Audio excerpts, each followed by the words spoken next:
Programa Novo Alvorecer, trazendo boas novas para você.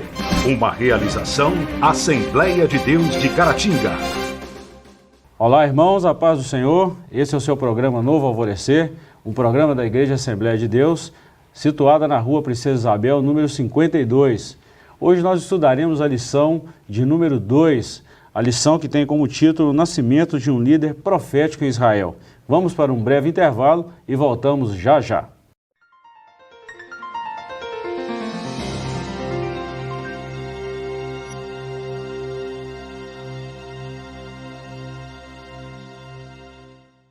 Olá, irmãos, estamos de volta. Hoje nós vamos estudar, como já disse anteriormente, a lição de número 2, o nascimento de um líder profético em Israel. O textuário da nossa lição está no livro de 1 Samuel, capítulo 1, versículo 20. E sucedeu que, passado algum tempo, Ana concebeu e teve um filho, e chamou seu nome Samuel, porque dizia ela, o tenho pedido ao Senhor. Verdade prática. O surgimento de pessoas vocacionadas como Samuel pode ser o resultado da oração, consagração e ensino dos pais no lar. A leitura bíblica em classe também se encontra no primeiro livro de Samuel, capítulo 1, versículos 20 a 28. Estamos hoje novamente com o nosso professor Joás. É um prazer, professor, tê-lo novamente conosco e vamos estudar essa lição muito importante para o nosso relevo espiritual. Bênção, né? Bênção de Deus. Introdução. Antes de aparecer no cenário de Israel, Samuel já era consagrado diretamente ao Senhor. Nessa lição veremos que esse homem tinha tudo a seu favor para ser o que foi. Primeiramente, ele foi o fruto de oração de sua mãe. Em seguida, passou toda a sua juventude sob a mentoria do sacerdote Eli, morando no santuário central. Então nós já começamos a ver a ação de Deus na vida de Samuel antes mesmo do seu nascimento, né? Foi um prometido à nação. Desde daquela oração que a mãe dele fez, né? Dizendo que se o Senhor abrisse sua madre, ele seria consagrado, né, ao Senhor, ela ia devolver o presente que receberia, né? Verdade. Então ele, desde antes de aparecer no cenário, como está aí, né, ele já era consagrado, né? E ele nasceu já num ambiente espiritual muito bacana, né? Só lembrando, professor, que nós estamos estudando esse trimestre a transição do período dos juízes para uma monarquia. Samuel foi o último juiz, estamos num período transitório na história de Israel, na história dos judeus, onde saímos do período dos juízes e entramos no período de monarquia. Isso. E agora nós estamos começando propriamente dito como se deu origem a essa monarquia, começando lá com o profeta Samuel, primeiro rei Saul, depois o seu sucessor Davi e assim por conseguinte. Nós vamos, na nossa lição, nós vamos tratar 3 subtópicos agora de início. Vamos falar primeiro do ambiente familiar de Samuel, ou seja, onde começou tudo, a história, a trajetória do profeta. Onde Samuel nasceu? No capítulo de número 1 de 1 Samuel, vemos o lar onde ele nasceu, não era um lar perfeito. Os estudiosos dos costumes bíblicos afirmam que nas famílias dos homens de Deus, do povo, do passado, havia os mesmos problemas de hoje, conflitos e maus tratos. Poligamia, rivalidade entre irmãos e oposição entre pais e filhos também estavam presentes nas famílias daquela época. Interessante lembrar que desde quando existe o homem, o problema está instaurado, principalmente depois da queda, depois do pecado. Com Samuel não era diferente, né? Não era uma família perfeita, né? Igual aquelas de propaganda de margarina, né? Tinha seus problemas e problemas até graves, né? Sim. A poligamia para nós é um problemão, né? Sim. Mas assim, naquele contexto social nem tanto, mas como não é o ideal de Deus, é problema, né? Sim. Sempre que foge do ideal de Deus, né, a família nuclear, né, um pai, uma mãe e seus filhos, né, sempre que foge desse ideal, o problema está instaurado, com certeza. Então, aqui nós levantamos uma questão até polêmica.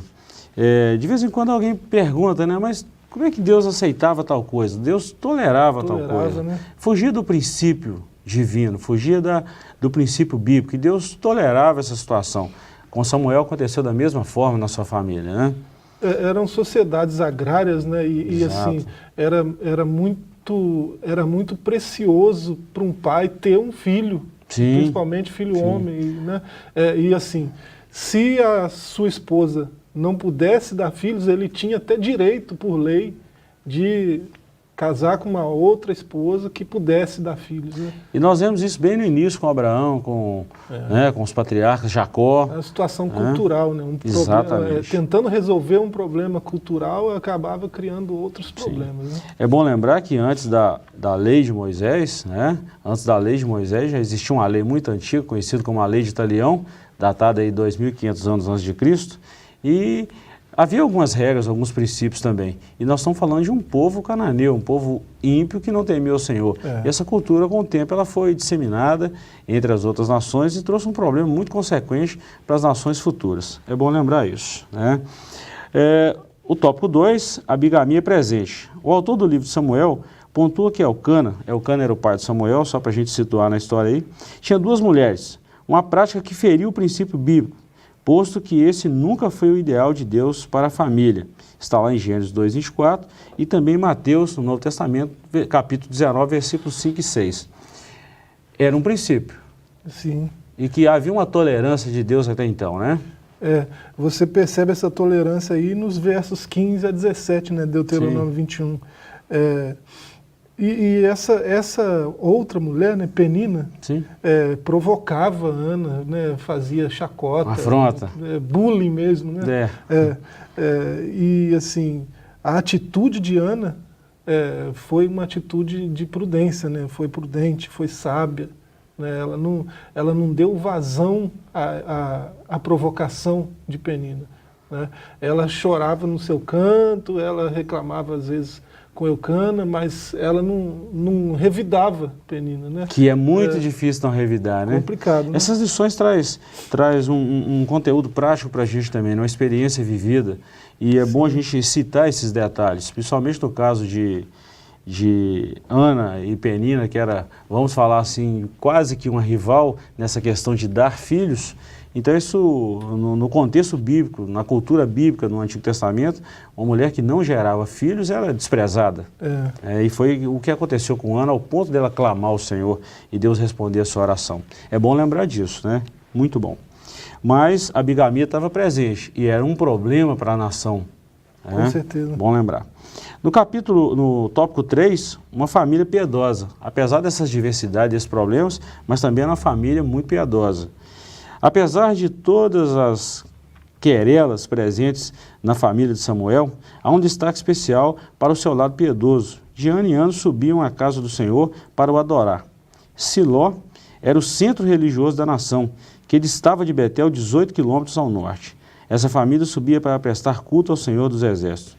Então, apesar dessas dificuldades, apesar dessa diversidade de cultura, mas o povo judeu ainda tinha o costume de, pelo menos 3 vezes ao ano, nas 3 principais festas, subir às capitais espirituais da época. E Siló, na época de Elcana, era essa capital espiritual, onde ficava o templo, né?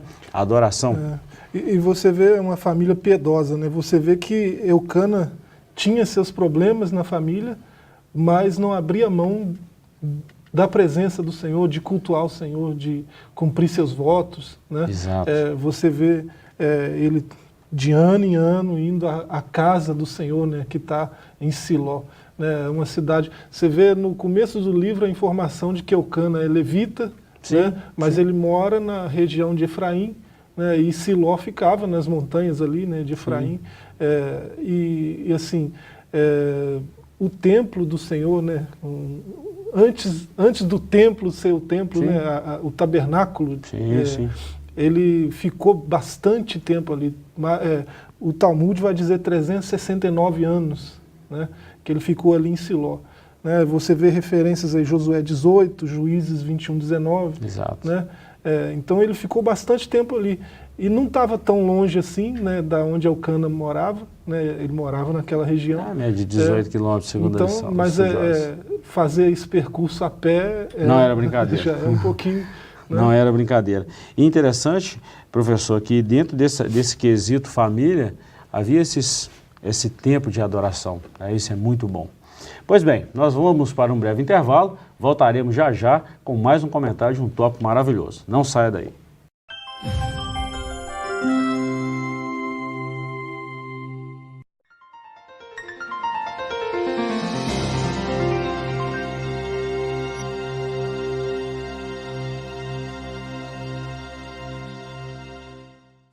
Olá, irmãos, estamos de volta com o programa Novo Alvorecer e hoje estamos estudando uma lição maravilhosa. E nós queremos aproveitar esse ensejo e te convidar a estar conosco nesse estudo em loco, em uma das nossas igrejas Assembleia de Deus, situada em todos os bairros aqui da nossa cidade de Caratinga. Geralmente o estudo das nossas lições acontece aos domingos pelas manhãs, de 8 às 10 horas. Você é o nosso convidado especial. Professor, nós vamos para o segundo tópico. No primeiro nós falamos o contexto onde Samuel nasceu e agora nós vamos falar de onde surgiu mesmo o nascimento de Samuel. Foi um fruto de oração, né? Nós já começamos a adentrar nesse assunto e agora nós vamos dar uma pequena esmiuçada nesse tempo que nós temos. Nós já falamos que Ana e Penina viviam assim um pequeno conflito, né? Ana não tinha filhos e Penina já tinha filhos e ela confrontava Ana. Isso gerou um certo desgaste, né? E aqui nós vemos a humildade de Ana, que é o tópico 1. Descrita no primeiro capítulo como uma mulher forte, firme, dedicada, apesar de toda a provocação de Penina. Ana se mostrou humilde. Penina, sua rival, fazia de tudo para que Ana se irasse, perdesse o controle, mesmo o que esta fazia era subir à casa de Deus. Com todas as dificuldades, ainda tinha força para adorar, né? Você vê, Ana não é diminuída por não responder à afronta, né? Sim. E até o seu marido, Eucana, né, ele diz que o texto diz que ele tinha uma afeição especial por ela, mesmo que ela não desse filhos, né? A Bíblia diz que ele o amava. Amava mesmo, né? E você vê a descrição dela, né, usando termos bem atuais, era uma mulher empoderada, né? Verdade. Mulher forte, firme, Verdade. Decidida, né? Mulher crente. Empoderada, crente mesmo, né? E assim, apesar de ser essa mulher forte, empoderada, né, ela não respondia, ela era humilde, né? Ela podia responder à altura, à provocação, né? Mas ela preferia ir à casa de Deus, preferia se calar e falar com Deus. Nós levantamos aqui duas questões, e é muito interessante fazer essa conotação.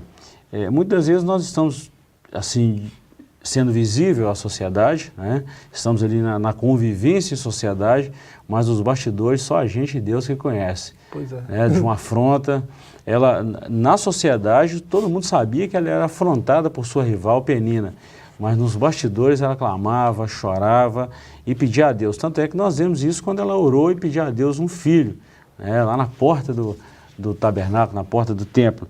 E Deus ouviu a sua oração, que nós vamos falar. O tópico segundo vai falar exatamente disso, Ana e a sua amargura de alma. Nos bastidores, ela estava amarga, ferida por causa daquela provocação. Toda situação na qual vivia fez com que a sua alma tivesse grande amargura. Aqui a palavra é a mesma que aparece em Êxodo 15, 23 e também em Rute 1, 20. No caso de Ana, pode ser entendida como desapontamento, frustração. No santuário, ela orava ao Senhor apenas com os lábios, o que não era comum para os hebreus. Interessante isso, né? Os hebreus tinham costume de falar alto, de clamar, e Ana só mexia com os lábios. Você vê qualquer hebreu orando, né? Não é só a fala, né? Tem todo um movimento, um gestual, né? A oração assim, a devoção é por inteiro, né? Verdade. Corpo, alma e espírito, abrange né? tudo, né? Então, ela está quietinha, né, encolhida, só mexendo os lábios. Ela é até repreendida pelo sacerdote, né? Que a tem por embriagada. Ele até acha estranho a oração dela, né? Mas tudo por causa dessa amargura que ela tem. Diz que a palavra aparece em Êxodo 15, 23, né? As águas de Mara, sim, né? Eles chegaram sim. às águas de Mara. Amarga. Né? Rute 1, 20, né? Não me chame mais Noemi, me chame Mara. Né? Amarga. Não me chame mais de agraciada, me chame de amarga. E essas situações, professor, muitas vezes a gente convive com pessoas que estão vivendo um contexto desse. É uma oportunidade boa para a gente falar isso. Muitas vezes as pessoas estão vivendo um contexto de luta, de provocação, até mesmo de rivalidade, causado por alguma situação da vida. O mesmo Deus que respondeu à oração de Ana é o Deus que nós pregamos, é o Deus que nós falamos. Ele tem todo o poder para reverter qualquer situação. Há um texto na palavra de Deus, em Lucas 1,37, para Deus não há nada impossível. Então é um momento bom para a gente falar aos nossos ouvintes que o mesmo Deus que respondeu Ana muitos anos atrás, é o mesmo Deus que continua respondendo. Ele não mudou. Sim, e ele ouve orações mesmo, né? E ele Exato. responde mesmo. Exatamente. Você vê que, apesar dessa tristeza da alma, dessa dor que Ana tem, né, ela vai chorar no lugar certo, né, aos pés do Senhor. Né? Ela, diante do Senhor, ela expõe a sua dor, ela não tem máscaras, né, ela não tem cera. Abriu o coração, né? Rasgou o coração. Ela se entrega mesmo. E é muito interessante quando a gente lê essas histórias, por exemplo, como a história de Samuel, é um fato muito interessante como Deus trabalha essas questões. E você citou um negócio muito interessante, que Samuel era da linhagem levita, e ele então estava apto para assumir o sacerdócio. Só podia assumir o sacerdócio da tribo de Levi e de uma família específica. Então Samuel estava nesse contexto. Isso é muito interessante, o cuidado de Deus, né? E até mesmo, só para lembrar também, que o nascimento de Samuel foi uma resposta de Deus à nação. A nação precisava daquilo. E Deus sempre age no momento certo. É muito bom. Deus está no controle de toda a situação. Ele nunca perdeu o controle, jamais perderá. O tópico 3, o pedido de Ana. Até agora nós falamos do nascimento, do contexto da família e tal. E agora nós vamos falar o que Ana orou ao Senhor, né? Ana pediu um filho para Deus. Nesse pedido, ela fez um voto, mencionando duas promessas. Primeiro, se o pedido fosse atendido, ela dedicaria o seu filho como levita para sempre. Está lá no versículo 22 de 1 Samuel 1. Note que o ministério de levita durava até 50 anos, ou seja, vida inteira, né? Tempo de serviço integral. A segunda, ele seria um nazireu de Deus. Observe que o nazireado tinha um tempo determinado também. Deus ouviu o pedido de Ana e agiu em seu favor. A expressão lembrou-se dela aponta para o socorro divino. Como é maravilhoso entregar tudo a Deus, levar-lhe as nossas causas. Pois seu agir é certo, Deus ainda intervém. Que maravilha, né? Que bom saber que Deus age ainda, né? Que bom. O pedido que ela fez, quem sabe, ele disse que ela ia todo ano, né? Todo ano. A casa lá em Siló. Quem sabe todo ano ela fazia o mesmo pedido, né? Parece que dessa vez o pedido veio acompanhado de um voto, né? Aí Deus começou a intervir. Deus ama essas coisas, né? Você vê no verso 19, né? Desse mesmo versículo, desse mesmo capítulo, né? Diz que Deus se lembrou de Ana, né? Ela foi embora depois da palavra do sacerdote e o verso termina, o capítulo termina assim, né, dizendo que Deus, e lembrou-se Deus de Ana. Interessante essa palavra lembrou-se, porque Deus sendo eterno, né, e sabedor de todas as coisas, é impossível ele se esquecer de alguma coisa. Não esquece. E o interessante é que a palavra mesmo é traduzida como lembrou-se, mas na verdade o que está escrito lá é que ele não se esqueceu de Ana. Verdade. Né? Assim como lá em Gênesis 8, né? Lembrou-se Deus de Noé. Né? Lembrou-se Deus de Noé. Abraão. Na verdade, o que aconteceu é que Deus não se esqueceu de Noé. Né? Deus não se esquece dos seus, daqueles que o amam, daqueles que se dedicam. Né? É bom lembrar que tem textos na Bíblia que foram escritos na linguagem humana. É bom lembrar isso, são figuras de linguagem da palavra de Deus. É muito bom.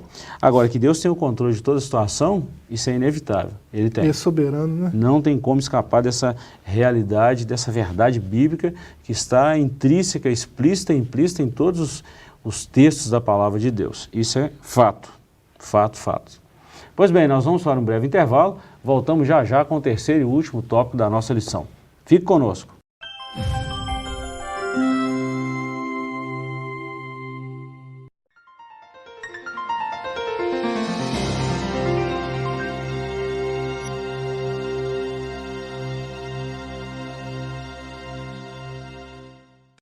Olá, irmãos, estamos de volta. Estamos falando hoje sobre o nascimento de um grande profeta que marcou a história em Israel, Samuel. Professor, nós falamos até agora do pedido de Ana, do contexto familiar em que Samuel nasceu, e agora nós vamos falar propriamente dito do nascimento de Samuel. Falamos no tópico anterior que Samuel ele serviu o Senhor em toda a sua vida. Tem um texto na Bíblia também que mesmo depois da morte de Samuel, alguém dando testemunho, né, do seu período como sacerdote, como profeta, como juiz, a Bíblia diz que nenhuma das palavras de Samuel caiu por terra sem o seu fiel cumprimento. Mais uma prova que Deus está no contexto de toda a história e guardou esse voto da mãe de Samuel. Muito interessante isso, né? O nome dele também é muito interessante, né? Tem a ver com o seu ministério inteiro, né? A gente vê na leitura bíblica, né, que Ana colocou esse nome porque ela o tinha pedido ao Senhor. Propósito, né? Samuel, pedido ao Senhor. Mas também pode ser ouvido do Senhor, pode ser, né, uma resposta direta resposta de Deus. do Senhor, né? Então, o nome dele já diz isso. E assim, o nome dele nos lembra que nós servimos a um Deus que fala, né? Que o Verdade. Senhor fala, né? O Senhor fala, Verdade. O Senhor responde. Verdade. Né? Então, o próprio nome de Samuel é uma pregação, né? É uma prova viva que Deus responde a oração. Né? Bacana. Nós vamos falar então da dedicação de Samuel. Bom, nós falamos até então que Ana fez esse pedido. No tópico primeiro agora desse terceiro ponto, nós vamos ver sobre o nascimento de Samuel. O versículo 20, da nossa leitura bíblica em classe, diz que, passado algum tempo, Ana concebeu e teve um filho, e nomeou Samuel, que pode significar ouvido de Deus. Seu nome é poderoso. Então nós vemos aqui, o que você já falou, que a ênfase aqui recai para um nome poderoso, ou seja, o nome do Eterno. Por isso nós vemos a sustentação da vida em todos os dias de Samuel. Muito interessante isso. Esse final, El aí, né, é meio que uma abreviação do nome de Deus, Elohim, né, que é aquele primeiro nome de Deus que aparece nas Escrituras, né, lá em Gênesis 1. Né, no princípio criou Elohim. Né. Elohim é força total, poder total. Né, ele tem toda a força, ele tem todo o poder. Né. Então o nome de Samuel, né, já remete a isso. Conota isso. Né? O seu nome é poderoso, né? Shem, que é nome poderoso, né? Todo poderoso. Verdade. Então ele aponta para Deus também, né? Ele foi ouvido de Deus, né? Ele foi prometido por Deus, né? O nome desse Deus é poderoso. Né? E vamos só lembrar um contexto, nós falamos na lição passada, na primeira lição, o contexto, o cenário histórico que Israel vivia. Nessa época que Samuel nasceu, quem era o sacerdote era Eli. Eli tinha 2 filhos corruptos, Ofni e Finéias, que estavam violando um princípio do templo. Eles faziam coisas horríveis. E Deus então precisava de uma intervenção. Nesse mesmo contexto aparece Ana pedindo um filho e falou que entregaria esse filho ao Senhor. Olha que coisa. Deus criou esse cenário todinho. Então, Samuel, é o que a gente sempre fala, Samuel foi uma resposta de Deus, não só para Ana, mas também para uma situação que Deus precisava resolver. Para a própria nação, né? Exato. Israel, né? Deus precisava resolver aquela situação. Não era nação ainda, mas... Verdade. Mas estava prestes, né? Para a própria população ali, era uma resposta de Deus a uma espiritualidade que não estava sadia, né? O centro espiritual da nação estava doente, decadente, né? Interessante, professor, que a gente fala isso e tem muitas pessoas que pensam assim, será que Deus ainda está no controle? Será que essa situação saiu dos trilhos? Não, nada saiu do trilho. Tudo está no controle. A situação que nós estamos vivendo agora é exatamente a situação que deveríamos viver. E a resposta de todos os problemas nossos, de todas as dificuldades da vida, ainda continua no Senhor, ainda continua em Deus. E é bom a gente lembrar disso, que essa lição, um texto tão antigo, né? Então, vamos falar assim, escrito há tanto tempo e ao mesmo tempo contemporâneo. Nos remete à realidade em pleno século XXI. Deus está no controle da situação. Lembrando dessa soberania de Deus aí, né? Samuel veio no tempo certo. Certinho. Né? Certinho. Antes da lâmpada se apagar. Exato. Né? Antes do azeite terminar lá na menorá e não ter mais luz espiritual, né, para a nação. Né, Samuel chega e... Vamos fazer uma pequena comparação. Quando Jesus nasceu, Paulo chama isso de plenitude dos tempos, isso. Na hora certa. A plenitude dos tempos para o nascimento do Samuel foi perfeita. A hora era aquela. Da mesma forma que a plenitude dos tempos para o nascimento de Jesus também foi perfeita. Não foi fora da hora, foi no tempo certo. Nesse sentido, Samuel é uma boa figura de Cristo, né? Exatamente, um tipo, né? Muito bacana. Até mesmo que exerce os três ministérios que o próprio Cristo exerceu. Muito bacana. Cumprimento do voto. A partir do versículo 21, nota-se que Elcana, marido de Ana, subiu à casa de Deus para, juntamente com toda a sua casa, com exceção de Ana, né, que só subiria após desmamar o menino, que Samuel já havia nascido, apresentar sacrifícios anuais e cumpriu o seu voto. Interessante que Ana falou, Deus respondeu, e logo que o menino nasceu, assim que o menino desmamou, ela entregou esse menino na casa do Senhor. E Samuel viveu praticamente a vida inteira a serviço do Senhor. E era fiel, né? Você vê a fidelidade de Elcana e de sua esposa, né? Você vê a fidelidade deles em cumprir o voto, né? Ana fez o voto quando orou ao Senhor, né, dizendo que entregaria, e ela cumpriu o voto, né? Elcana ia sempre à casa do Senhor cumprir os votos, né? Isso é muito bacana. E assim, é reforçado aqui, né, Eclesiastes 5:4, né, quando a Deus fizeres algum voto, não tardes em cumpri-lo, né? Corre para cumprir o voto, né? Se apressa em cumprir o voto, né? Isso também é uma verdade expressa lá em Deuteronômio 23, né, verso 21, Salmo 50:14. Sim, né? São vários textos que colam. A gente tem que cumprir os votos. É melhor não votar do que votar e não cumprir. Né? E é interessante que a gente destaca o prazer em cumprir esse voto. Isso é muito bom. Isso é muito bom. Na verdade, tudo na nossa vida, quando se trata em relação ao Senhor, se no nosso dia a dia, nossa vida secular, a gente já deve fazer essas coisas com prazer, com amor, muito mais para o reino de Deus. Bom, depois de todo esse cenário aí, nós vamos ver então agora, nesse último tópico, a dedicação de Samuel.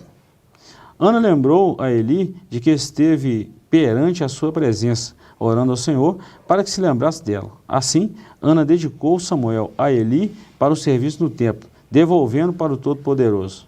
Era uma decisão irrevogável. Além de uma decisão, também uma dedicação irrevogável. Samuel, a partir do momento que Ana cumpre aquele voto e entrega ele ao templo, ao sacerdote Eli, pronto, a vida de Samuel foi 100% dedicada ao trabalho do Senhor. E nós vemos isso tanto no primeiro e segundo livro de Samuel, e alguns relatos também no primeiro livro de Reis, né? E a Bíblia faz várias citações do profeta Samuel. Alguém pode juntar as informações e pensar mas ele não era levita, ele não tinha mesmo que ser dedicado exclusivamente ao Senhor. Sim, mas Ana poderia fazer isso bem depois. Sim. Né? Ela tinha opção ainda de pagar o resgate. Sim. Né? Ela pagava o resgate e cuidava ela mesma do filho. Era uma opção da lei, né? Mas não, ela foi, quando fizer um voto ao Senhor, não tarde em cumpri-lo. Ela foi à risca, né? Ela se apressou em cumprir o voto. Né? Assim que ele desmamou, levou ele para o templo. Resumindo, nós podemos dizer que Samuel teve uma vida íntegra, uma vida de comunhão e de total serviço na obra de Deus. Dedicado mesmo. Dedicado. Né? Pois bem, chegamos ao final de mais essa lição. A nossa conclusão concluímos tudo dizendo o seguinte: com essa lição, somos estimulados a apresentar a Deus as nossas petições. Uma vez abençoados, voltamos à sua casa conforme o exemplo de Ana, para agradecê-lo pelas orações respondidas. Então fica aí o conselho da palavra de Deus, que aquilo que nós pedimos a Deus, devemos agradecê-lo, retribuído pelo seu grande amor. Pois bem, chegamos ao final de mais esse programa. Queremos agradecer a você pela companhia e esperamos até o próximo programa. Deus te abençoe e até lá. Programa Novo Alvorecer, trazendo boas novas para você. Uma realização Assembleia de Deus de Caratinga.